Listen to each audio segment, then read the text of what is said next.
ஓம் சாய்ராம். நல்லது நினைப்போம், நல்லது நடக்கும். ஸ்ரீ சாய்நாத ஸ்தவன மஞ்சரி. ஸ்ரீ கணேசாய நமக. எல்லாவற்றிற்கும் ஆதாரமானவனே, மயூரேச்சவரா, எல்லாவற்றிற்கும் சாட்சியாக விளங்குபவனே, கௌரியின் புதல்வனே, எண்ணங்களுக்கெல்லாம் அப்பாற்பட்டவனே, பெருத்த வயிறுடையவனே, ஸ்ரீ கணபதியே என்னை காத்தருள்வீர். நீ எல்லா பூதகணங்களுக்கும் முதல்வன், தலைவன். எனவே கணேசன் என அழைக்கப்படுகிறாய். நீ எல்லா சாஸ்திரங்களாலும் ஏற்றுக்கொள்ளப்பட்டவன். புனிதமான முகமுடைய பாலசந்திரனே, சாரதே, வாக்கின் தெய்வமே, நீ வார்த்தைகளுக்கெல்லாம் தலைவி, உலகின் உயிரோட்டத்தின் காரணகர்த்தாவே, நீ படைப்பாளிகளின் இறைவி, நீ எப்போதும் இத்தேசத்தின் அணிகலன், எங்கும் நிறைந்து இருக்கும் எல்லையில்லாத சக்தியே, உலகின் தாயே, உன்னை வணங்குகிறேன். பூரண முழுமையான பரபிரம்மே, மகான்களுக்கு பிரியமானவனே, பண்டரிநாதன் உருவில் வெளிப்பட்ட அவதாரமே, நீ அன்பு கடவுள், எல்லையற்ற கருணையுள்ளம் கொண்டவனே, பாண்டுரங்கா நரஹரி. பொம்மலாட்டக்காரன் தன் கையிலுள்ள கயிற்றால் பொம்மைகளை ஆட்டுவிப்பது போல் பிரபஞ்சம் எங்கும் நிறைந்து நின்று உலகை ஆட்டுவிக்கும் ஒரு பொம்மலாட்டக்காரன். உன் மெய்ப்பொருளை உய்த்துணர அறிவியல் ஏடுகளும் புனித நூல்களும் இன்னமும் முயன்று கொண்டுதான் இருக்கின்றன. மெத்த படித்தவர்களுக்கு நீ வெளிப்பட்டதே இல்லை. சக்கரபாணியே, அத்தகைய அறிவற்றவர்கள் வெறும் வார்த்தை ஜாலங்களிலேதான் சிக்குண்டவர்கள். மகான்கள் மட்டுமே உன்னை உணர்வார்கள். மற்றவர்கள் குழப்பமடைந்து உள்ளார்கள். உனக்கு பக்தியோடு கூடிய சாஷ்டாங்க நமஸ்காரத்தை செய்கிறேன். 5 முகங்கள் கொண்ட சங்கரனே, மனித மண்டை ஓடுகளாலான மாலை அணிந்தவனே, நீலகண்டனே, திகம்பர ஓங்கார வடிவானவனே, பசுபதியே, எல்லா நேரங்களிலும் எவருடைய உதடுகள் உன் பெயரை உச்சரிக்கிறதோ அவர்களது உலகியல் துன்பங்கள் உடனடியாக நீங்கிவிடும். ஜடாமுடியை தரித்த சிவனே, உன் நாமத்தின் சக்தி அத்தகையது. உன் பாதங்களை வணங்கி நான் சாயி புகழை கூறும் இந்த துதியை எழுதுகிறேன். இந்த அருட்பணி முழுமையடைய எனக்கு அருள்வாயாக. நீலகண்டா, ஆலகால விஷமுண்ட சிவனே. இப்போது அத்ரி மகரிஷியின் புதல்வரான தத்தாத்திரேயரையும் குலதெய்வமான இந்திரனையும் துக்காராமையும் எல்லா ஞானிகளையும் பக்தர்களையும் பணிகிறேன். சாயிநாதா, உனக்கு வெற்றி கிட்டட்டும். பாவிகளை கடைத்தேற்றும் கருணை உள்ளவரே, உங்கள் பாதங்களில் என் தலையை வைத்து இருத்தி வேண்டுகிறேன். உன் பாதுகாப்பை எனக்கு அருள்வாய். நீ முழுமையான பரபிரம்மம், ஆனந்தத்தின் இருப்பிடம். நீயே விஷ்ணு, மனிதர்களுள் தலை சிறந்தவர். மன்மதனை எரித்த உமையொரு பாகனும் நீயே. நீ மனித வடிவில் தோன்றிய இறைவன், அறிவு என்னும் ஆகாயத்து சூரியன். நீ கருணை கடல், நீ பிறவி பிணிக்கு ஒரு அருமருந்து. நீ ஏழைகளுக்கும் கீழ்த்தட்டு மக்களுக்கும் விரும்பியதை கொடுக்கும் சிந்தாமணிக்கல். நீ உன் பக்தர்களை பரிசுத்தப்படுத்தும் தெய்வம். உலக வாழ்க்கை என்னும் சம்சார கடலில் மூழ்குபவர்களை காப்பாற்றும் ஓடம். நீ அஞ்சுபவர்களின் புகலிடம். நீ இந்த பிரபஞ்சம் தோன்ற முதற் காரணமான பரிசுத்த பேரின்ப பேருணர்வு சைதன்யம். நீ கருணையே உருவானவன். உனது பலவிதமான வெளிப்பாடுகளில் இந்த உலகமும் ஒன்று. நீ பிறப்பற்றவன், சாவும் உன்னை தொட முடிவது இல்லை. என் நீண்ட ஆழமான சிந்தனைக்கு பின் வெளிப்பட்ட கருத்தே இது. பிறப்பு இறப்பு என்பவை அஞ்ஞானத்தால் தோன்றும் வெளிப்பாடே. மகாராஜா, நீங்கள் இறப்பும் பிறப்பும் மற்ற சுதந்திர பறவை. தண்ணீர் நீரூற்றாக தோன்றினால் அதன் ஆதாரம் அங்கு இருப்பதாக அர்த்தமா? ஏற்கனவே அங்கு அது நிரம்பி இருந்தது. பூமியின் உள்ளே இருந்தது, ஊற்றாக வெளியே வந்தது, அவ்வளவுதான். மணற்படுகையில் நீர் ஊற்றாக வெளிப்பட்டதும் அது நீரோடை என்ற பெயர் பெற்றது. அதன் சரியான பெயர் ஊற்று. தண்ணீர் இல்லாவிட்டால் அது வெறும் மணற்படுகையே. அந்த மணற்படுகையில் தண்ணீர் ஊற்றாக வந்தாலும் அல்லது வற்றி போனாலும் தண்ணீருக்கு அதனால் ஒன்றும் ஆவது இல்லை. ஏனென்றால் தண்ணீர் அந்த மணற்படுகைக்கு எந்த விதமான முக்கியத்துவமும் கொடுப்பது இல்லை. ஆனால் அறியாமையால் மணற்படுகையோ நீர் நிரம்பி இருந்தால் அது பெருமைப்பட்டு கொள்கிறது. ஆகையால் நீர் வற்றியவுடனே அது மிகவும் மனவருத்தம் அடைகிறது. இந்த மனித உடலும் ஒரு விதத்தில் அந்த மணற்படுகை போன்றதே. புனித பேரின்ப நிலையை அந்த நீரூற்றின் தூய தண்ணீருக்கு ஒப்பிடலாம். இம்மாதிரி எண்ணற்ற மணற்படுகைகளை மனித உடல்கள் இருந்த போதிலும் அவற்றில் உள்ள நீர் பேருணர்வு எனப்படும் சைதன்யம் மட்டும் மாறுபடுவதே இல்லை. கருணை உள்ளவரே, நான் உங்களை ஆதியும் அந்தமும் இல்லாதவன் பிறப்பற்றவர் என கூறுவேன். அறியாமை என்னும் மலையை உடைக்க உதவும் இந்திரனின் கையில் இருக்கும் வஜ்ர ஆயுதம். இதுவரை இந்த பூமியில் எத்தனையோ எண்ணற்ற உயிரினங்கள் தோன்றி உள்ளன, இப்போதும் தோன்றிக் கொண்டுதான் இருக்கின்றன. வருங்காலத்தில் மேலும் எண்ணற்ற உருவங்கள் தோன்றதான் போகின்றன. அந்த ஒவ்வொரு தோற்றத்திற்கும் ஒரு தனி உருவமும் பெயரும் கிடைக்கும். இந்த உயிர்கள் ஒவ்வொன்றும் பெயராலும் தோற்றத்தாலும் மட்டுமே இவ்வுலகில் அடையாளம் காட்டப்படுகிறது. ஆகையால் அந்த சுத்த பேருணர்வு நிலையை நீ நான் என்று பிரித்து காட்டுவது சரியல்ல. ஏனென்றால் எது இரண்டாக தோன்ற முடியாதோ அதுவே உண்மையில் பரிசுத்த பேரின்ப பேருணர்வு சைதன்யம் எனப்படும். அது ஒன்றே அனைவரின் உள்ளும் ஆத்மா என்ற பெயரில் உள்ளது. மேலும் உண்மையை சொல்வதானால் அந்த ஒரே ஒரு சுத்த பேரின்ப பேருணர்வு நிலைதான் உலகம் முழுவதும் வியாபித்து இருக்கிறது. அப்படி இருக்கையில் நீ நான் என்ற வேற்றுமைகள் எவ்வாறு இருக்க முடியும்? நீருண்ட மேகத்தில் உள்ள நீரின் தன்மை உலகெங்கிலும் ஒன்றே. ஆனால் அது பூமியை அடைந்ததும் வெவ்வேறு தோற்றங்களை நதி, ஏரி, ஊற்று ஏற்கின்றன. கோதாவரி மணற்படுகையில் விழும் நீர் கோதாவரி நதி என்றழைக்கப்படும். அதே சமயம் கிணறு ஒன்றில் விழும் நீருக்கு அந்த சிறப்பு தகுதி கிடைப்பது இல்லை. கோதாவரி நதி மிகவும் புனிதமானது. நீங்கள் அதில் உள்ள நீரை போன்றவர். நாங்கள் குளம், குட்டை, சகதியில் உள்ள நீர் போன்றவர்கள். நம் இருவருக்கும் இடையே உள்ள வித்தியாசம் இதுதான். உங்கள் வாழ்வின் குறிக்கோளை அடைவதற்கு நாங்கள் உங்களிடம் வர வேண்டும். கூப்பிய கரங்களுடன் சரணடைய வேண்டும். ஏனென்றால் நீங்கள் ஒருவரை புனிதத்தின் உறைவிடம். புனிதமடைந்த கோதாவரி நதி மணற்பரப்பில் மழை நீர் பாயத் தொடங்கும் பொழுது அந்த நீர் புனித தன்மையை அடையும். அதை வெறும் தண்ணீராக மட்டும் கருதினால் அந்த தண்ணீர் தான் எல்லா இடங்களிலும் இருக்கிறது. கோதாவரி நதி தீரம் முழுவதும் புனிதமாக கருதப்பட்டது. பூமியின் அந்த மணற்பகுதி அதன் புனித தன்மையை நிர்ணயம் செய்கிறது. தான் பழகும் மக்களின் தன்மைக்கேற்ப மக்கள் குணம் மாறுபடுகிறது. புனித ஆத்மாக்களின் செருகையால் அவர்களுடன் சேருபவர்களின் ஆத்மா ஒளிவிட தொடங்குகிறது. இல்லாவிட்டால் அது மாசுபட்டே இருக்கும். நீருண்ட மேகத்தில் நின்று கீழே விழுந்த நீரின் புனித தன்மையை எந்த பூமியின் பகுதி மாற்றவில்லையோ அந்த பகுதியை சாஸ்திரம் அறிந்தவர்கள் கோதாவரி என்று கூறுகிறார்கள். மற்ற பகுதியில் விழுந்த நீர் அந்த பகுதியில் உள்ள மண்ணின் குணத்தை ஏற்றுக்கொண்டது, புனித தன்மையை இழந்தது. மேகத்தில் இருந்த பொழுது பரிசுத்தமாக இருந்த நீர் அசுத்தமாகவும் கசப்பாகவும் உப்பாகவும் மாறிவிட்டது. 6 வித உட்பகைகளை அகற்றி காமம், கோபம், பேராசை, வெறுப்பு, அகங்காரம், பொறாமை புனித உடலெடுத்து வந்த குருதேவா தங்களை புனித மகான் என்று அழைப்பதே சாலப் பொருந்தும். ஆகவே நீங்களே புனித கோதாவரி. நீங்கள் புடம் போடப்பட்டதாலேயேதான் நான் உங்களை புனித கோதாவரியாக உருவகம் செய்கிறேன். இயங்கும் அத்தனை படைப்புகளிலும் நீங்கள் சிறப்புற முதன்மை பெறுகிறீர்கள். பிரம்மா உயிர்களை படைக்க ஆரம்பித்ததிலிருந்தே உலகம் தோன்றியது முதல் கோதாவரி நதி இருக்கிறது. நீர் நிறைந்து பாயும் அந்த நதியில் இன்று வரை தண்ணீர் வற்றியதே இல்லை. ராவணனின் எதிரியான ராமர் கோதாவரி நதியின் கரைக்கு வந்தபோது ஓடிக்கொண்டிருந்த தண்ணீர் இன்று வரை அதே இடத்தில் எப்படி இருக்க முடியும் என்று சற்றே யோசித்து பாருங்கள். கோதாவரி நதியின் மணற்படுக்கை மட்டும் அதேதான்.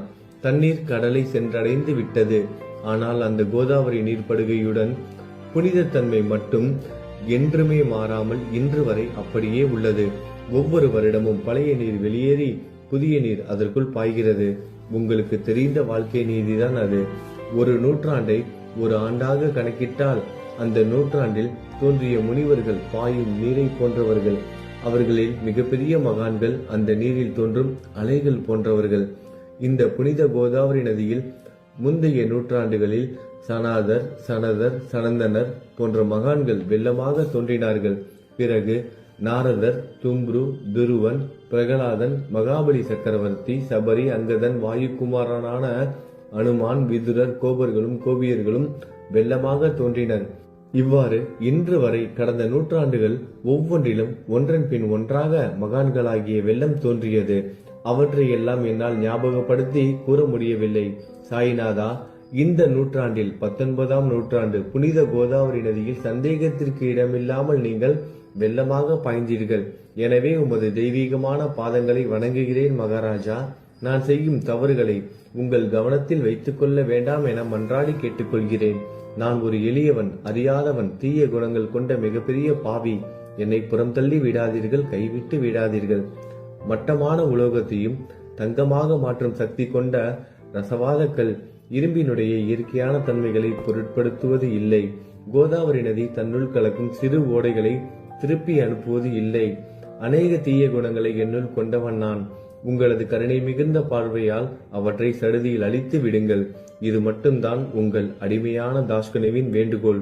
ரசவாத கல்லின் தொடர்பு ஏற்பட்டும் இரும்பின் இயற்கை தன்மைகள் அளிக்கப்படாவிட்டால் குருதேவா, அது ரசவாத கல்லின் பெருமைக்கு இழுக்கு அல்லவா? என்னை பாவியாகவே இருக்கும்படி விட்டு விடாதீர்கள். தங்களை குறைவாக மதிப்பிட்டுக் கொள்ளாதீர்கள். நீங்கள் ரசவாத கல், நான் இரும்பு. எனக்கு ஏற்படும் இழிவுகள் தங்களுக்கு ஏற்படும் இழிவுகள் அல்லவா? ஒரு குழந்தை தவறு செய்து கொண்டேதான் இருக்கிறது. ஆனால் அதற்காக தாயார் கோபமடைவது இல்லை.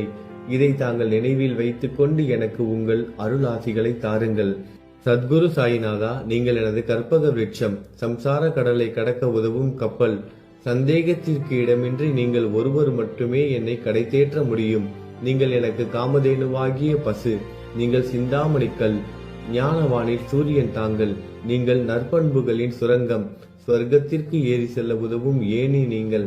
புனித செயல்களின் நிறைகள் நிறைய கொண்டவரை, பரிசுத்தமானவரை, சாந்தி மற்றும் பேரின்பத்தின் மொத்த உருவமே, இரண்டாக இல்லாதவரே, வேறுபாடு இல்லாதவரே, அறிவு கடவுளே, குறைகளற்ற முழுமையான அறிவாக உருவெடுத்தவரே, மனிதர்களில் உன்னதமானவரே, சாந்தி மற்றும் மன்னிப்பதின் உறைவிடமே, பக்தர்களின் அடைக்கலமே, என்னை ஆசீர்வதியுங்கள், என்னை ஆசீர்வதியுங்கள்.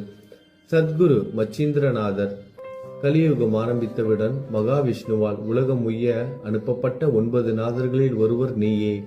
சிவன் நெற்றிக்கண்ணை திறந்தவுடன் அந்த அக்னியில் தோன்றிய மகாத்மா ஜாலந்தரும் நீயே. நீங்கள் மகாராஷ்டிராவில் தோன்றி பக்தி மார்க்கத்தை பரப்பிய ஞானிகள் நிவர்த்திநாதர், ஞானேஸ்வரர், கபீர்தாசர், ஷேக் முகமது, ஏகநாதர்.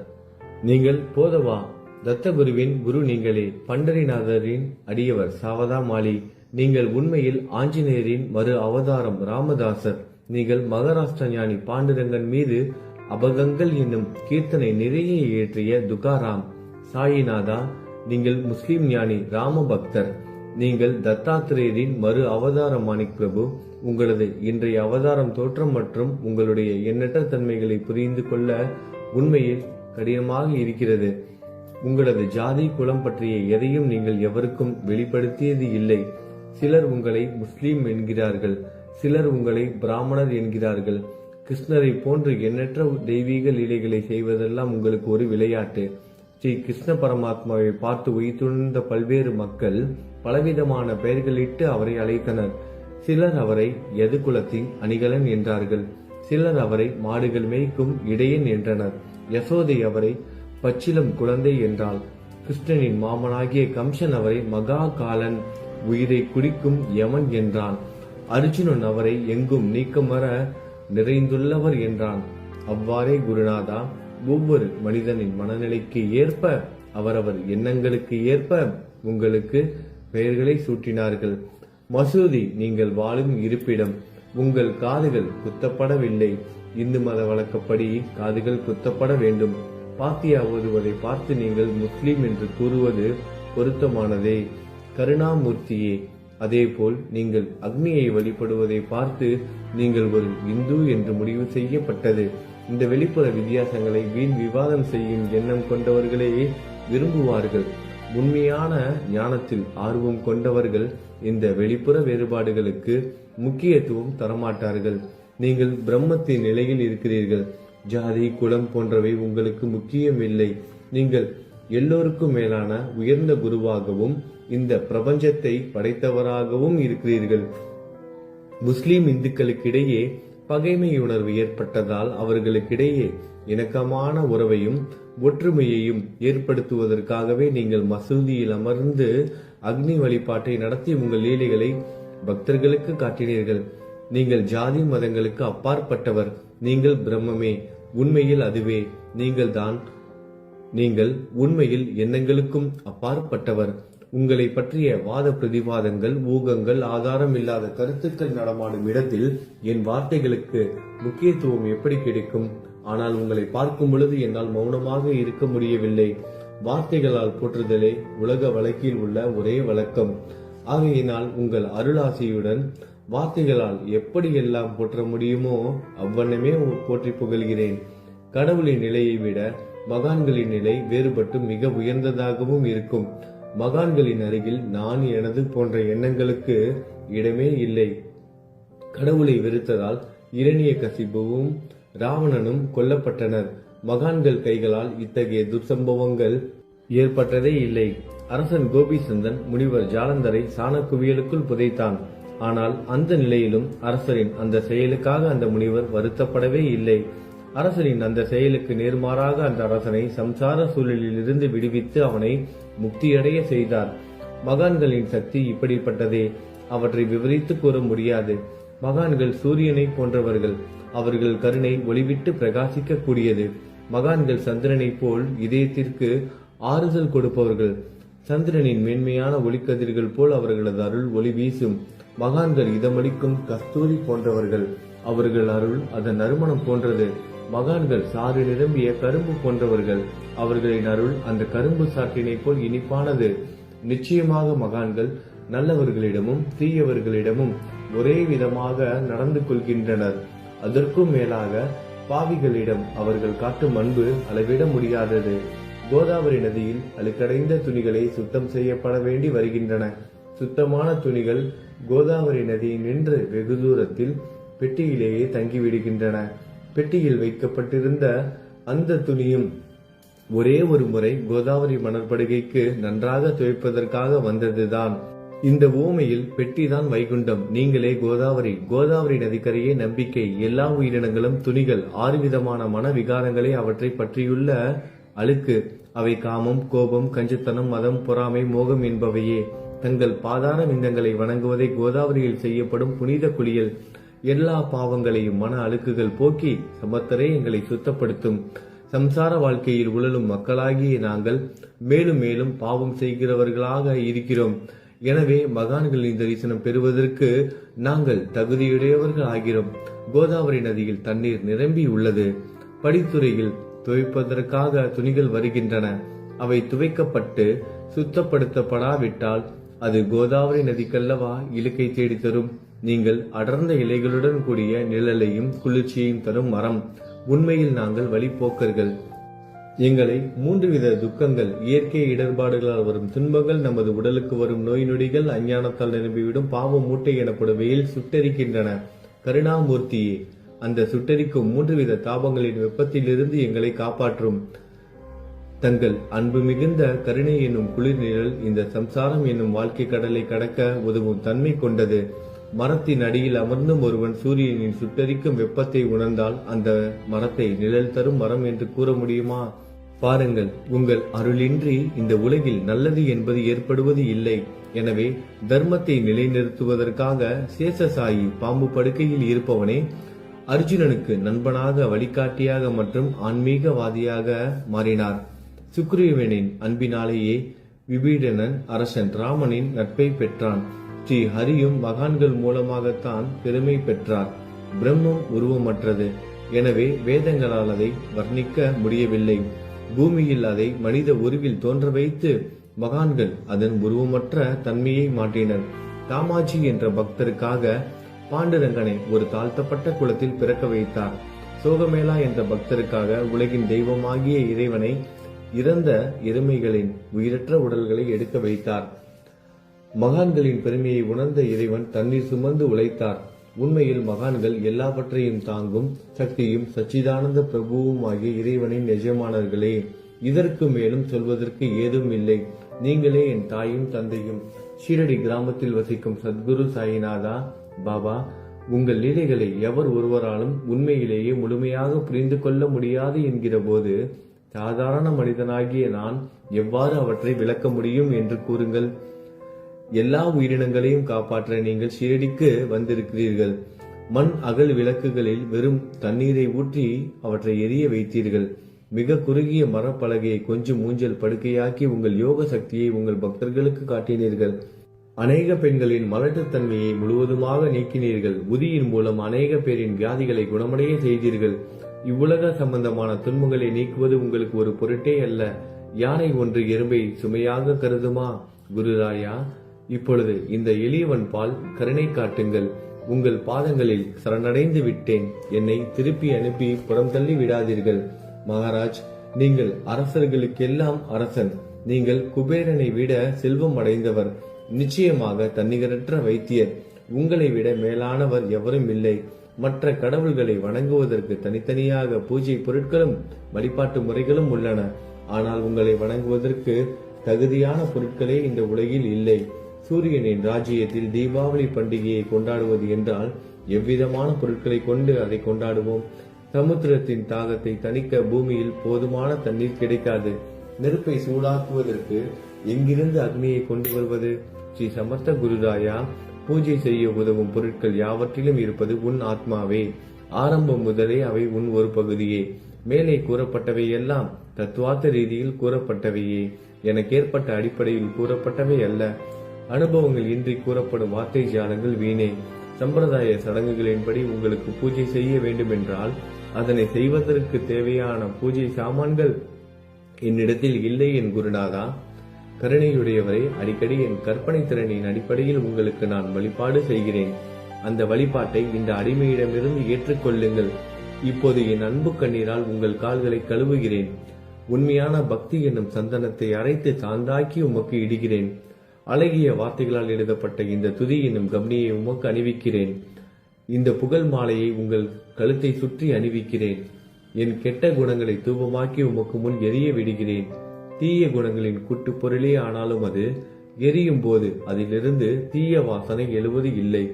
சத்குருவுக்கு முன்பு இல்லாமல் வேறு எங்காவது இந்த தூபம் எரிய விடப்பட்டால் அங்கெல்லாம் அந்த தூபத்தின் நிலை கீழே கொடுத்த மாதிரி ஆகும். அதாவது சாம்பிராணியை நெருப்பில் போட்டவுடன் அது பொசுங்கி அதில் உள்ள நல்ல மனம் என்ற நற்குணம் அதை விட்டு மறைந்து போகிறது. சத்குருவே, உமக்கு முன் அதை எரிய விட்டால் இதற்கு மாறாக நிகழ்கிறது. தீய தன்மைகள், அழுக்குகள் அக்னியில் எரிந்து விடுகின்றன. உலகம் பார்த்து சந்தோஷப்படும் வகையில் அதன் நற்குணம் அதிலேயே தங்கிவிடும். மனதில் உள்ள தீய குணங்கள் யாவும் எரிந்த பிறகு மனம் மாசற்றதாகிறது. கங்கையில் உள்ள மாசுக்கள் நீங்கியவுடன் கங்கை புனிதமடைகிறது. மாயை, மோகம் என்ற தீபத்தை உமக்கு ஏற்றி காட்டுகிறேன். அதன் மூலம் என் மனம் வைராக்கியத்தை அடைய அருள் செய்வீராக. குருராயா, பரிசுத்தமான நம்பிக்கை என்ற சிம்மாசனத்தை நீங்கள் என்னுள் அமர்வதற்கு ஆசனமாக உமக்கு தருகிறேன். அதை பெற்றுக்கொண்டு எனது பக்தி என்ற நைவேத்தியத்தை ஏற்றுக்கொள்ளுங்கள். பக்தி என்ற நைவேத்தியத்தை ஏற்றுக்கொண்டு அதன் சாரத்தை எனக்கு கொடுப்பீராக. ஏனெனில் நான் உமது பால்குடி மாறாத பச்சிலம் குழந்தை. உங்கள் அருட்பாலில் எனக்கு உரிமை உண்டு. எனது மனதையே உமக்கு தட்சணையாக கொடுக்கிறேன். ஆகையால் நான் செய்யும் காரியங்கள் யாவற்றிலும் நான் செய்பவன் என்று உரிமை கொண்டாட முடியாது. ஏனென்றால் நினைக்கும் மனதை தான் உமக்கு அர்ப்பணித்து விட்டேனே. இப்பொழுது பணிவுடன் கூடிய பிரார்த்தனையோடு உங்களை சாஷ்டாங்கமாக நமஸ்காரம் செய்கிறேன். தெய்வீக சாயிநாதா, தயவு செய்து நீங்கள் அதை ஏற்றுக்கொள்ளுங்கள். 8 பிரார்த்தனைகள். சாயிநாதா, சாந்தமான மனமுடையவரே, அறிவின் சிகரமே, அன்புள்ளம் கொண்டவரே, கருணை கடலே, உண்மையின் உறைவிடமே, மாயை என்னும் இருளை அகற்றுபவரே, ஜாதி மதங்களுக்கு அப்பாற்பட்ட துறவியே, எங்களின் புரிந்து கொள்ளும் திறமைக்கும் அப்பாற்பட்டவரே, அன்பின் இருப்பிடமே, ஷீரடி நாதா, என்னை காப்பாற்றும். ஞான சூரியனே, ஞானத்தை அளிப்பவரே, எல்லாவித நல்ல செயல்களையும் செய்பவரே, பக்தர்களின் மனங்களில் ஒளிரும் பரமஹம்சரே, தங்களை சரணடைந்தவர்களை காப்பவரே, படைக்கும் தொழில் புரியும் பிரம்மாவே நீங்கள், காக்கும் கடவுள் விஷ்ணுவே நீங்கள், 3 உலகங்களையும், பூவுலகம், சொர்க்கம், நரகம், கடைசியில் லயமடைய செய்யும் ருத்திரனும் சிவனும் நீங்களே. நீங்கள் இல்லாத இடமே இந்த பூமியில் ஏது? எல்லாம் அறிந்த இறைவன் நீங்கள். எங்கள் அனைவரின் இதயங்களிலும் வசிப்பவரும் நீங்களே. எனது எல்லா குற்றங்களையும் மன்னிக்க வேண்டும் என வேண்டி கேட்டுக்கொள்கிறேன். அலை அலைகளாக வரும் சந்தேகங்களையும் மனமயக்கங்களையும் போக்குவீராகுக. நீங்கள் பசு, நான் புதிதாக பிறந்த இளம் கன்று. நீங்கள் சந்திரன், நான் சந்திர காந்தக்கல். தங்கள் பாதங்கள் கங்கை நதி, புண்ணியத்தை தருவதால் பணிவுடன் இந்த அடிமை உங்களுக்கு தலை வணங்குகிறேன். உங்கள் கைகளை என் தலைமீது வைத்து ஆசி கூறுங்கள். கவலைகளும் துன்பங்களும் பறந்தோடட்டும். நான் உங்கள் அடிமை. இந்த 8 துதிகளையும் கூறி நான் உங்களை சாஷ்டாங்கமாக நமஸ்கரிக்கிறேன். எனது பாவங்கள், துயரங்கள், ஏழ்மை யாவும் உடனடியாக விலகட்டும். நீங்கள் பசு, நான் கன்று குட்டி. நீங்கள் தாய், நான் உங்கள் குழந்தை. என் மீது கடுமை காட்டாதீர்கள். நீங்கள் மேற்கு தொடர்ச்சி மலைப்பகுதி மலையகிரியில் உள்ள சந்தனம், நான் முள் அடர்ந்த புதர். நீங்கள் புனிதமான கோதாவரி நீர், நானோ பெரும் பாவி. குருநாதா, உங்கள் தரிசனம் கிடைத்த பிறகும் என்னிடம் உள்ள கெட்ட குணங்கள் என்ற அழுக்கு என் மனதிலேயே தங்கி இருக்குமானால் உங்களை சந்தனம் என்று யார் கூறுவார்கள்? கஸ்தூரியின் அருகாமையில் உள்ள மண்ணும் உயர்வாக போற்றப்படுகிறது. மலரின் தொடர்பினால் தானே அதன் நாரும் தலையில் உயர்ந்த இடத்தை பிடிக்கிறது. மலரால் மனம் பெற்ற நாற்போல் மகான்களும் அப்படிப்பட்டவர்களே. அவர்களுடன் தொடர்புடைய எந்த பொருளும் மிகவும் உயர்வாக மதிக்கப்படுகிறது. சிவபெருமான் விபூதி, லங்கோடு, நந்தி ஆகியவற்றை ஏற்றுக்கொண்டதால் 8 திக்குகளிலும் அந்த பொருட்கள் புகழப் பெறுகின்றன. இடையர்களை மகிழ்விப்பதற்காக யமுனை நதிக்கரையில் உள்ள பிருந்தாவனத்தில் உலகிற்கெல்லாம் இறைவன் தகிகாலா உரியடி விளையாட்டு என்ற விளையாட்டை விளையாடினான். அதுவும் அறிவுடையோர் மத்தியில் ஏற்றுக்கொள்ளப்பட்டது. ஆகவே நான் பாவியான போதிலும் உங்கள் சேவையில் ஈடுபட்டு உள்ளேன். குருநாதரே, என் நிலைமையை பற்றி மனதில் எண்ணி பாரும். குருநாதா, லௌகீக உலகிலோ அல்லது ஆன்மீக வழியிலோ எந்த விஷயங்கள் எல்லாம் எனக்கு சந்தோஷத்தை கொடுக்கும் என என் மனம் சந்தேகம் இல்லாமல் நம்புகிறதோ அவற்றை எல்லாம் நீங்கள் எனக்கு அளித்தள்ள வேண்டும். உமது கருணையால் இந்த மாதிரி செய்துவிடும். எனது மனதை அடக்கி விடுங்கள். சமுத்திரங்கள் எல்லாம் தித்திப்பாக மாறினால் பிறகு அவை உப்பு கரிக்குமே என்ற பயம் தோன்றாதே. சமுத்திரத்தை தித்திப்பாக்கும் சக்தி உங்களுக்கு உண்டு. ஆகையால் தான் எனது இந்த வேண்டுகோள். தயவு செய்து இந்த வேண்டுகோளை நிறைவேற்றும்.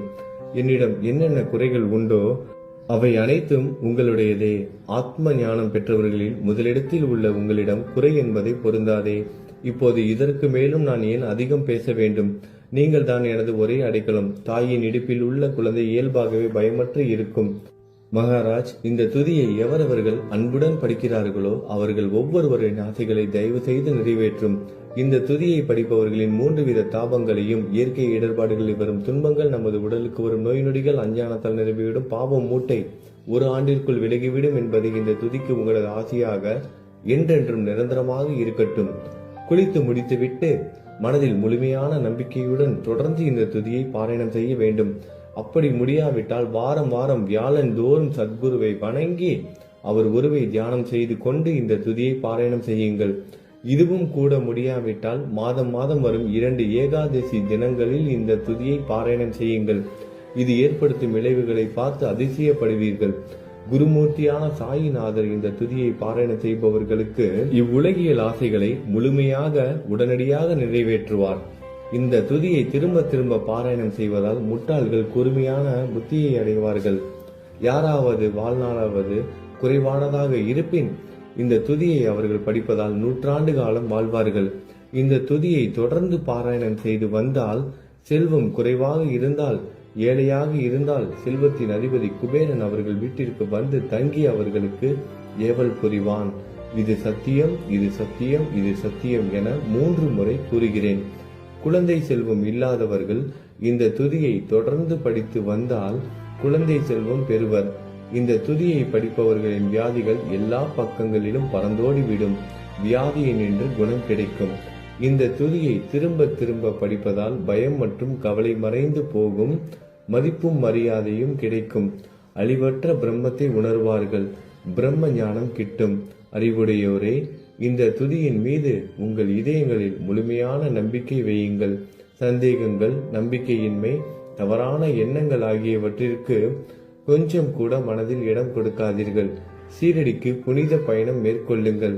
பாபாவின் தாமரை பாதங்களை மனதில் நிறுத்துங்கள். அவர் அனாதைகளின் உறவினர், பக்தர்களின் விருப்பங்களை நிறைவேற்றும் கற்பகத்தரு. பாபாவால் உணர்வூட்டப்பட்டு இந்த துதியை நான் இயற்றினேன்.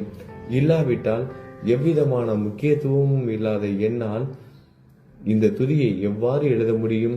சக ஆண்டு 1840, ஆங்கில ஆண்டு 1918 புரட்டாசி மாதம் வளர்பிறையில் விநாயகர் சதுர்த்தி என்று திங்கட்கிழமை 2வது யாமத்தில் சூரிய உதயத்திற்கு முன் இந்த பாமாலை நிறைவு செய்யப்பட்டது. புனிதம் வாய்ந்த நர்மதா நதிக்கரையில் இந்தூருக்கு அருகிலுள்ள ஊரான மகேஸ்வர சேத்திரத்தில் ஸ்ரீ அகல்யாதேவியின் சந்நிதியில் ஸ்ரீ சாய்நாதரை போற்றி பாடும் இந்த தவண மஞ்சரி நிறைவடைந்தது. மகேஸ்வரம் என்ற புனித ஸ்தலத்தில் இந்த துதி நிறைவடைந்தது. ஸ்ரீ சாய்நாதர் என் மனதிற்குள் புகுந்து இந்த துதியின் ஒவ்வொரு வார்த்தையையும் என்னை கூற வைத்தார். எனது சீடன் தாமோதரன் இதை நான் கூற கூற எழுதினான். தாஸ்கனுவாகிய நான் எல்லா ஞானிகள் மற்றும் துறவிகளின் வேலையால் எங்கும் மங்களம் பொங்கட்டும். ஸ்ரீ சாய்நாதரை போற்றி பணிவுடன் எழுதப்பட்ட இந்த ஸ்ரீ சாய்நாத தவணமஞ்சரி என்ற துதி பாராயணம் செய்பவர்கள் சம்சார கடலை கடக்க உதவட்டும். இது ஸ்ரீ பாண்டுரங்கனுக்கு தாஸ்கனுவின் நம்பிக்கை மற்றும் பணிவோடும் கூடிய பிரார்த்தனை. ஓம் சாய்ராம். நல்லதே நடக்கட்டும். ஓம் சாய்ராம். மங்களம் சுபமங்கலம்.